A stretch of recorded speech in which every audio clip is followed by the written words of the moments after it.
नमस्कार, मैं हूँ नेहा सक्सेना। एक बार फिर स्वागत है आपका मेरे channel home science knowledge by Neha Saxena में। आज के इस वीडियो को स्टार्ट करने से पहले मैं आप सभी से रिक्वेस्ट करना चाहूँगी कि फटाफट से मेरे चैनल को सब्सक्राइब कर ही दीजिए, क्योंकि मैं लाती हूँ आपके लिए बहुत सारे होम साइंस के इम्पॉर्टेंट क्वेश्चन एंड आंसर। तो चलिए देखते हैं आज का क्वेश्चन। प्रथम 6 माह में शिशु को ऊर्जा की आवश्यकता होती है तो 1.1 ग्राम प्रति किलो कैलोरी शरीर भार से होती है।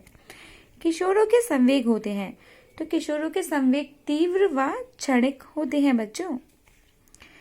13 से 15 वर्षीय सामान्य बालिका को लौह तत्व की आवश्यकता होती है तो इसको 28 मिलीग्राम आवश्यकता होती है। किशोरावस्था के समय रक्त में हीमोग्लोबिन के स्तर में गिरावट आती है, वह रोग को कहते हैं तो इस रोग को अपन कहते हैं रक्ताल्पता। मोटापे का शिकार अधिक होते हैं तो ये होते हैं साहूकार व राजपत्रित अधिकारी। संतुलित आहार में कम क्रियाशील वयस्क पुरुष के लिए अनाज की प्रस्तावित मात्रा होती है तो ये होती है 420 ग्राम। वृद्धावस्था में शरीर के तंतुओं की मरम्मत हेतु मुख्य रूप से आवश्यक होती है तो ये होता है प्रोटीन। लौह तत्व की कमी से हो जाता है तो इसकी कमी से रक्ताल्पता अर्थात एनीमिया रोग हो जाता है। एक स्वस्थ महिला प्रारंभ में कितना दूध स्रावित करती है तो ये एक महिला 850 मिलीलीटर स्रावित करती है।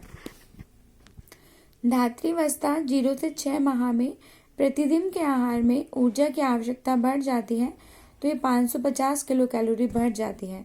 आजकल धात्री मात्राएं पारंपरिक व्यंजनों का उपभोग नहीं करती क्योंकि वो हो जाएंगी मोटी, बेडोल और तुलतुल।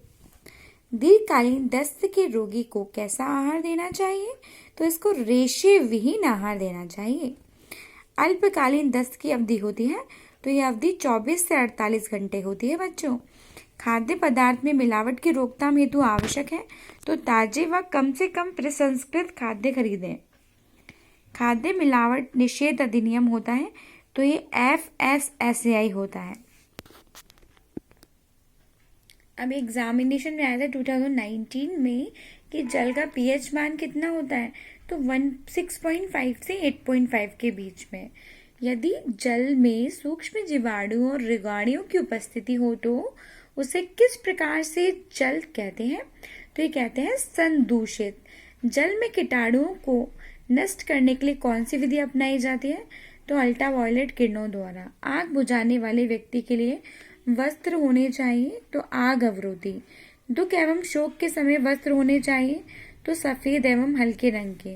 सन 1935 में किस मशीन का कारखाना भारत में स्थापित किया गया था तो ये थी हमारी उषा मशीन।